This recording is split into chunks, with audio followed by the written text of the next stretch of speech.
presentato il progetto del campione Adriano Panatta per il rilancio dell'area dell'ex tennis Zambon. Diventerà un piccolo foro italico. Partner dell'operazione la D Generali Philippe Donet. Crack Veneto Banca, il perito della Corte d'Appello conferma lo stato di insolvenza prima della messa in liquidazione dell'istituto e l'anticamera per l'accusa di bancarotta. Autonomia al ministro Boccia, entro l'anno la proposta in Parlamento, risponde il governatore Zaia, abbia il coraggio di tagliare gli sprechi. Pulizia delle scuole, nella Marca 143 lavoratori a rischio dovrebbero passare alle dipendenze del Ministero ma mancano i decreti, martedì lo sciopero. Manovra economica del governo, secondo le categorie produttive trevigiane, industriali ed artigiani concordano, le misure che si stanno adottando non sono sufficienti e rilanciare lavoro e imprese. Il gatto Taton dato alle fiamme, il cane Zeus impallinato da un cacciatore morto dopo un giorno d'agonia, rabbia e sdegno nella Marca per gli ennesimi maltrattamenti ad animali. Cortina, ancora il caso di un cervo sceso in città nel periodo degli accoppiamenti, è rimasto impigliato con le corna nella rete del campo sportivo di Alverà, liberato dalla polizia provinciale. Buonasera, ben ritrovati con l'edizione di Treviso dei nostri telegiornali. In primo piano il progetto di rilancio dell'ex tennis Zambon è stato presentato questa mattina dal campione Adriano Panatta. Diventerà un piccolo foro italico, ha detto. Partner dell'operazione l'amministratore delegato di Generali Philippe Donet.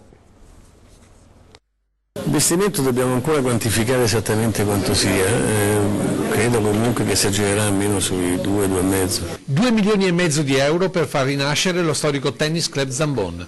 E questo è il nuovo dato concreto del progetto ideato da chi rappresenta la storia del tennis italiano e mondiale, raccontato così ai cronisti riuniti a Casugana. Verrà fatta una clubhouse importante, una nuova piscina, i campi probabilmente verranno un pochino meno. Un'area che sarà completamente rivoluzionata dunque, demolendo gran parte della struttura presente.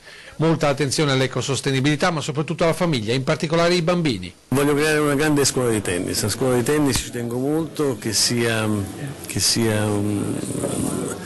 soprattutto prima mi hanno fatto una domanda che si divertono. Un progetto ambizioso che poggia anche su un importante socio internazionale, il numero 1 mondiale di Generali. Philippe Donet è una parte che è mio carissimo amico, per cui ne parlo sempre con grande affetto.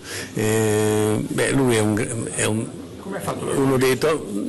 Non c'è niente, perché quando gli parlo di questa mia idea lui mi ha detto ci sono anch'io.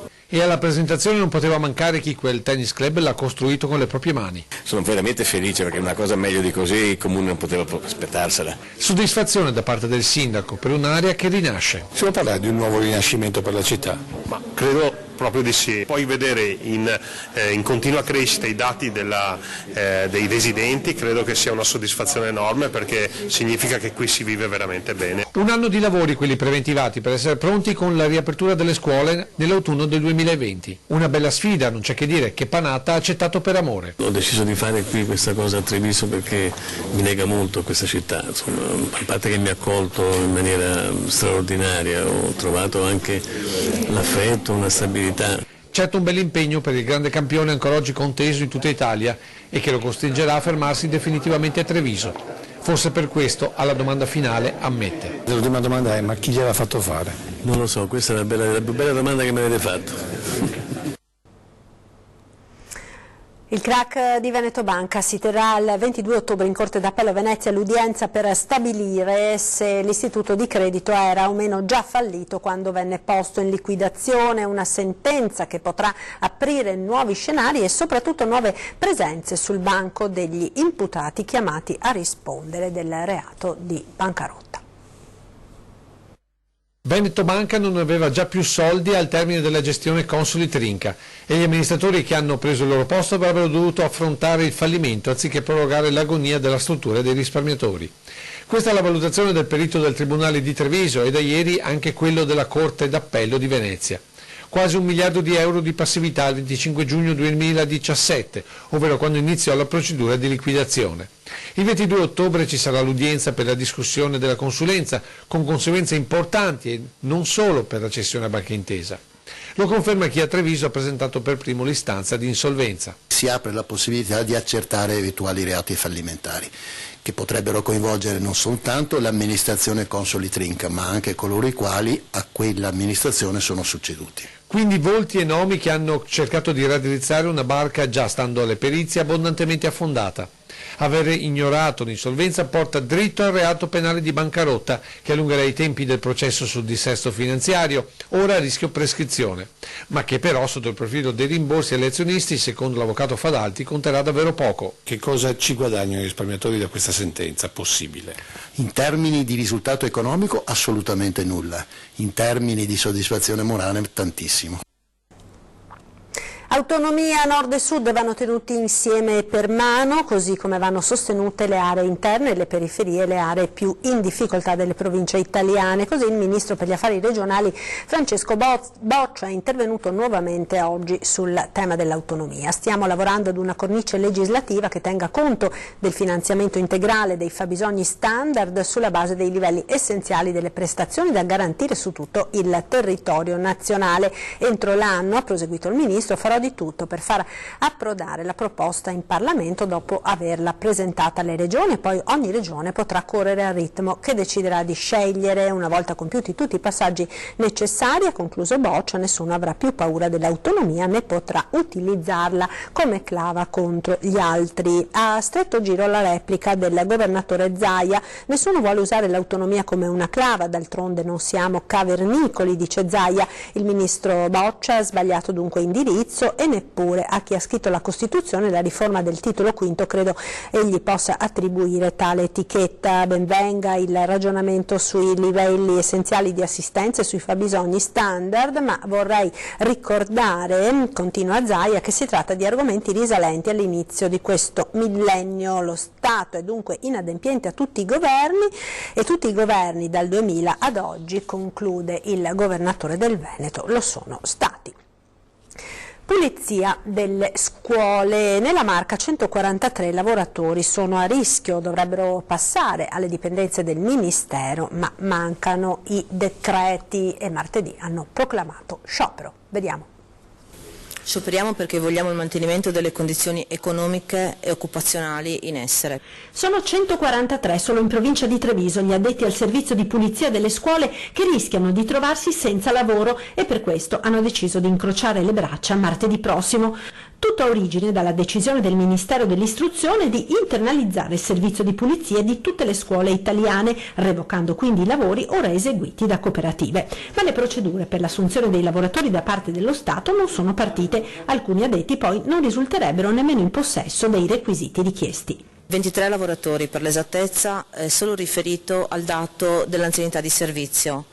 Un altro dei dati di cui non abbiamo conoscenza è il titolo di studio per tutte le lavoratrici, perché viene richiesto la licenza media e non tutte le lavoratrici ne sono in possesso. Il rischio è che tutti rimangano a casa, quindi tutti i 147 operatori, ma a livello nazionale la platea è ancora più ampia. Ma in queste ore c'è agitazione anche nelle ULSS venete per il ricorso sulle presunte irregolarità nel maxi concorso indetto dalla Regione Veneto per la selezione di oltre 300 operatori sociosanitari. Il ricorso, sul quale si deve esprimere il TAR del Veneto, rischia di bloccare le assunzioni in corso in queste settimane. Alcuni lavoratori sono già stati assunti e si sono licenziati dall'occupazione precedente, altri sono in graduatoria, e la pressione anche in questo settore è forte.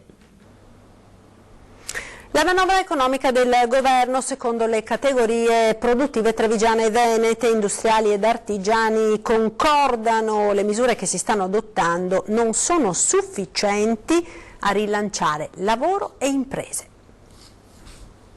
Non sono soddisfatti imprenditori e artigiani veneti dei provvedimenti contenuti nella manovra economica del governo. Assindustria Veneto Centro e Union Camere vanno all'unisono. Le misure contenute nella legge di bilancio non sono sufficienti a dare il via a un effettivo rilancio. Avevamo chiesto al nuovo esecutivo giallo-rosso di sorprenderci, dice la presidente degli industriali trevigiani e padovani Maria Cristina Piovesana, ma questo non sta avvenendo. Sono misure che non rappresentano certamente una manovra espansiva, ciò di cui noi avremo bisogno, e in particolare guardiamo comunque con attenzione e in maniera favorevole alla riduzione del cuneo fiscale per quanto riguarda i lavoratori, anche se troppo poco è stato messo. Da parte nostra riteniamo che sia fondamentale poi anche applicare la decontribuzione per quanto riguarda il contratto di secondo livello che viene fatto, in modo che ci sia un beneficio anche per l'impresa. E poi l'altro tema secondo noi molto, molto importante è rappresentato dal rinnovare quelle che è Industry 4.0 e perciò il super e l'iperammortamento. Mario Pozza, presidente di Unioncamere Veneto, è sulla stessa linea. Noi chiediamo che sia una manovra di sostegno all'economia, di rilancio all'economia e non di proclami. Ci auguriamo che ovviamente tutti questi soldi che dicono che dovrebbero entrare dall'evasione fiscale vadano anche a ricercare l'elusione fiscale. Ci sono grandi gruppi che non pagano in Italia le proprie tasse e che quindi fanno quello che vogliono in sostanza, e credo che ovviamente bisogna assolutamente investire in grandi opere per il rilancio del nostro Paese, altrimenti non ci sono prospettive di crescita. Ancora un caso di truffa dell'abbraccio a Mogliano Veneto, ma stavolta la truffatrice è stata bloccata dai carabinieri prima che riuscisse a metterla a segno con la solita tecnica. Il furto era quello dell'orologio del malcapitato. I militari, transitando in una piazza cittadina, hanno notato la donna che tentava di adescare un anziano signore. I sospettiti sono subito intervenuti fermando la donna. Si tratta di una rumena di 39 anni con precedenti. La donna è stata denunciata per tentato furto aggravato. Sdegno e rabbia in provincia di Treviso per gli ennesimi casi di maltrattamento ai danni di animali. Sentiamo cosa è successo. Un gatto dato alle fiamme che non è sopravvissuto in seguito alle ustioni. Questo è l'orribile episodio di violenza accaduto a Montebelluna. Secondo quanto riferito da Mario Martignon, il proprietario del povero animale, il micio è stato ritrovato agonizzante lungo le vigne della sua proprietà con i segni evidenti della tortura. Qualcuno ha deciso di bagnare il felino con un liquido infiammabile per poi dargli fuoco. Forse una vendetta contro il proprietario, forse il gesto di uno squilibrato. Le indagini dei carabinieri forestali sono in corso. Un altro caso di maltrattamento riguarda un cane, Zeus, affettuoso e pieno di vita, la mascotta amatissima di una famiglia di Onè di Fonte. L'animale è stato ucciso da un centinaio di pallini che gli sono stati sparati con un fucile da caccia. Un gesto ignobile e chi ha sparato deve pagare. Chi ha colpito Zeus l'ha abbandonato gettandolo in un fosso ancora agonizzante senza allertare nessuno. Abbiamo portato subito dal veterinario, ma ovviamente non c'era più niente da fare. Ora è solo bruttissimo il ricordo e il pensiero di quanto ha sofferto. E sì, anche perché è impossibile che sia stato scambiato per qualcos'altro, i spari si vedono che sono stati presi da vicino e lui era abbastanza grande, bianco e grigio, quindi non era confondibile. I colpi sono stati sparati da vicino, impossibile pensare si sia trattato di un gesto accidentale, gesti ignobili che vanno a colpire animali indifesi e che segnano indelebilmente anche i loro proprietari. Questo cacciatore non si rende conto quanto male ha fatto la nostra famiglia. Zeus era uno di noi. A Montebelluna con la politica, perché continua l'esodo di esponenti di Forza Italia che lasciano gli azzurri per approdare a Fratelli d'Italia. È accaduto con 3 consiglieri comunali. Sentiamo. Dimissioni in massa da Forza Italia. In tutto il Veneto l'effetto dei malumori interni travolge il partito di Berlusconi. Questa volta a passare nel partito della Meloni sono 3 consiglieri comunali di Montebelluna. L'addio a Forza Italia era nell'aria da tempo, quello che hanno dato i consiglieri comunali Lucrezia Favaro e Gaetano Innocente e l'assessore all'istruzione Claudio Borgia.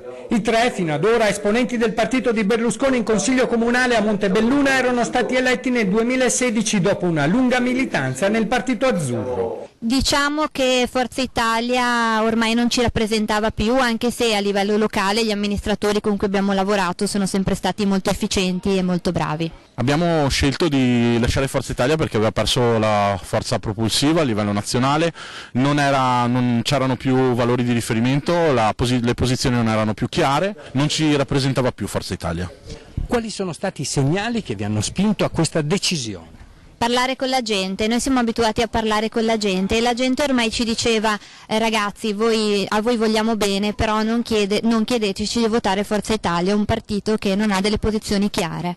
L'ufficialità del passaggio con il conseguente benvenuto nel partito di Fratelli d'Italia è avvenuto in conferenza stampa alla presenza del segretario regionale nonché parlamentare europeo Sergio Berlato, del consigliere provinciale Sandro Taverna e dell'onorevole Luca De Carlo. E noi non chiediamo a chi aderisce al nostro progetto da dove vengono, chiediamo loro se condividono il nostro progetto politico, quelli ideali e quei valori che ci contraddistinguono. Appare evidente che un centrodestra solido e che venga imperniato su un partito coerente come il nostro sia la cosa più utile e più interessante per un amministratore. Ci fermiamo ora per qualche istante di pubblicità. A tra poco.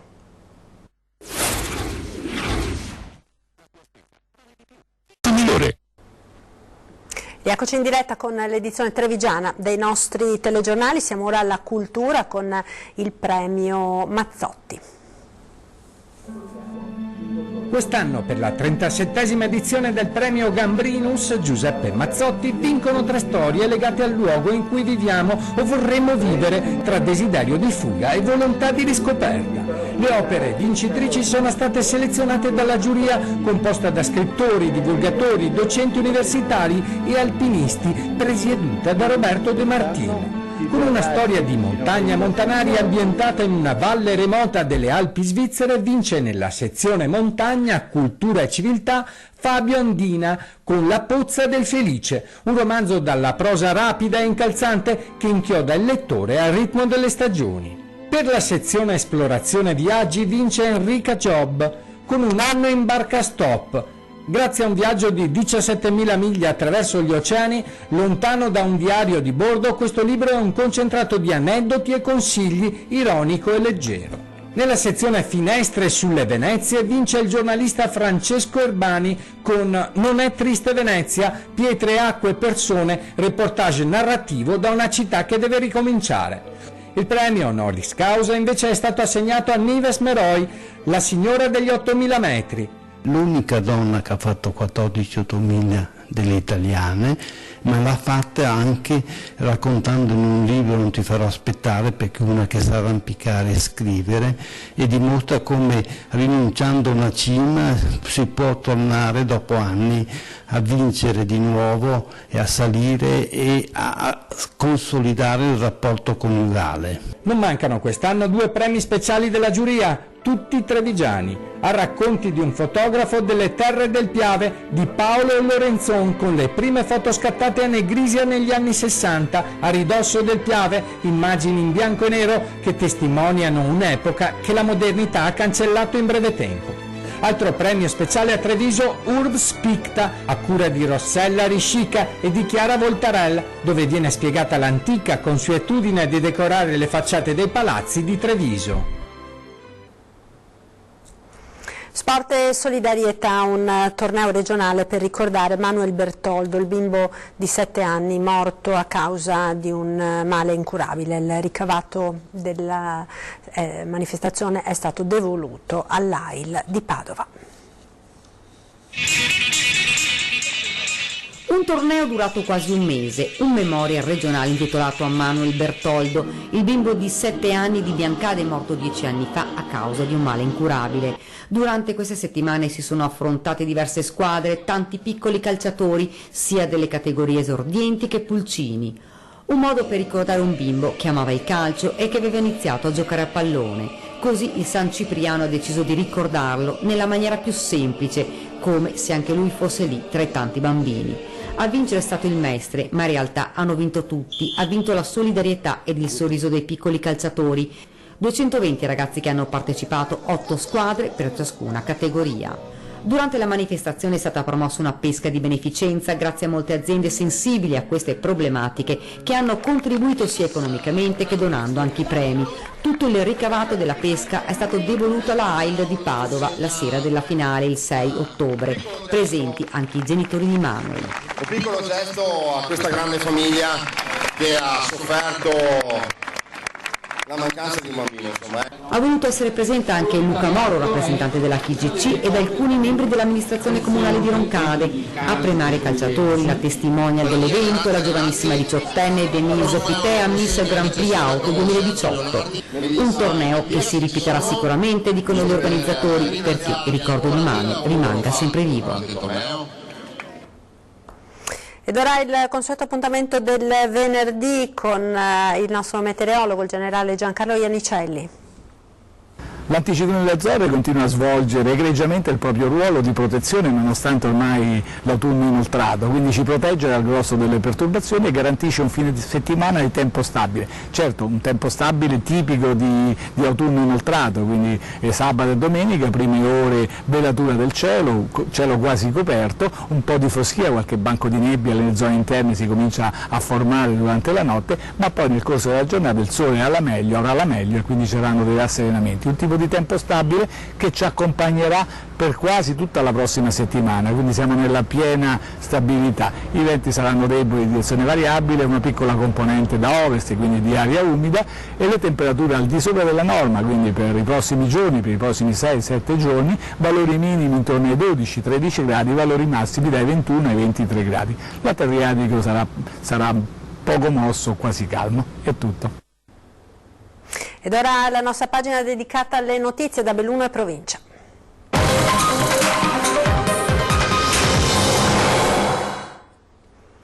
Nemmeno il tempo di presentare la novità che Palazzo Rosso si trova di nuovo nella bufera, stavolta a dar fuoco alle polveri è stata l'iniziativa del Comune di offrire ai propri cittadini un'assicurazione per difendersi da furti e danni anche da eventi calamitosi.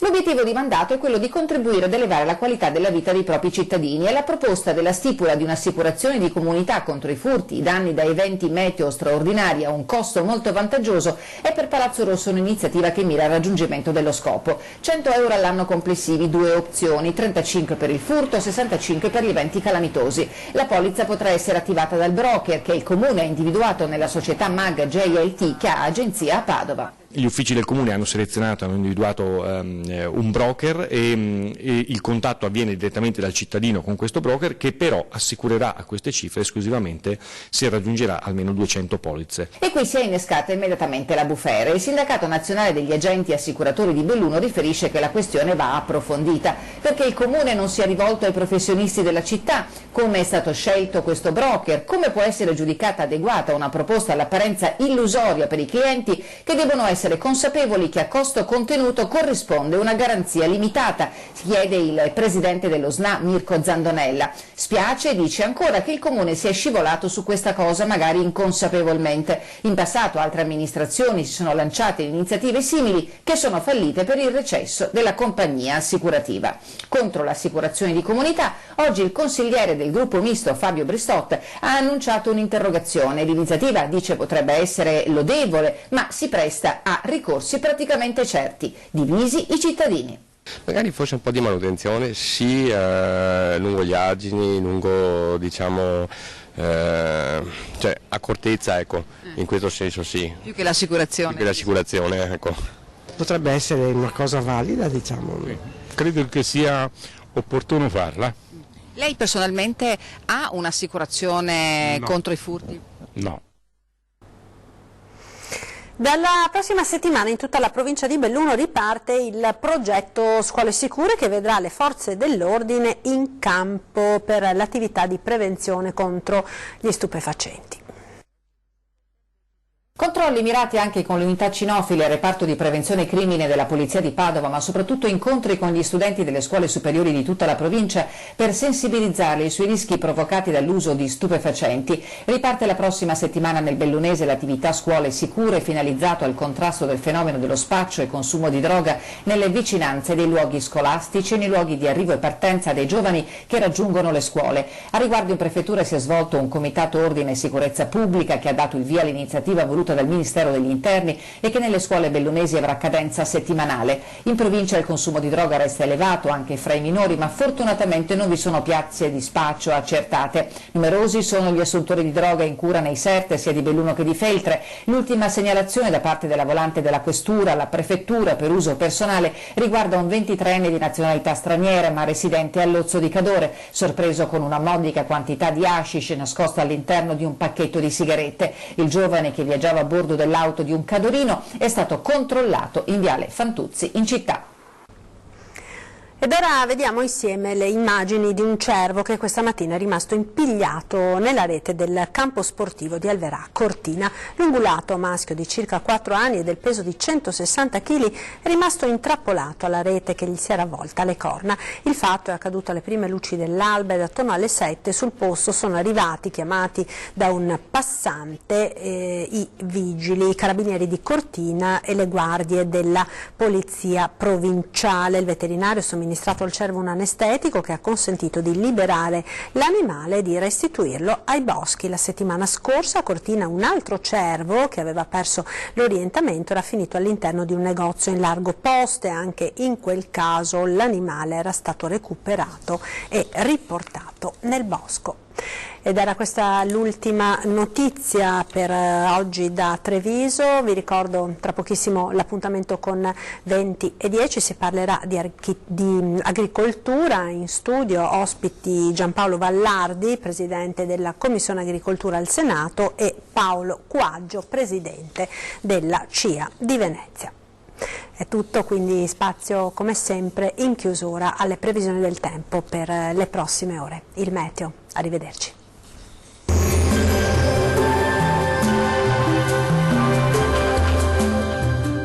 Tonus Laboratorio del Piede, centro altamente specializzato nella costruzione di plantari su misura, dedica nuove tecnologie di rilevazione dei carichi posturali per dare voce alla filosofia di benessere che lo caratterizza.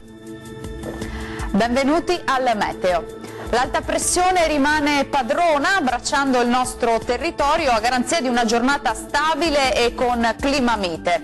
Vediamo il dettaglio di sabato 12 ottobre. Sul Veneto avremo un ampio soleggiamento ovunque, il cielo infatti si presenterà con poche nubi a carattere sparso, solo con qualche foschia o nebbia mattutina, vedete, sulle pianure, ma in rapido dissolvimento. Non sono poi attese piogge degne di nota. Temperature stazionarie minime tra 7 e 14 gradi, valori massimi compresi invece tra 20 e 23 gradi. Bel tempo anche sul Friuli Venezia e Giulia, con tanto sole dappertutto, tuttavia con innocui addensamenti, specie sui rilievi. Temperature invariate, minime tra 8 e 16 gradi, massime sui 21 gradi. Uno sguardo infine al Trentino Alto Adige, dove sarà soleggiato su tutti i settori, il cielo vedete sarà sereno o velato ovunque. Temperature minime sui 9 gradi, massime sui 23-24 gradi circa. Dal meteo di Antena 3 per ora è tutto, grazie per l'attenzione e arrivederci.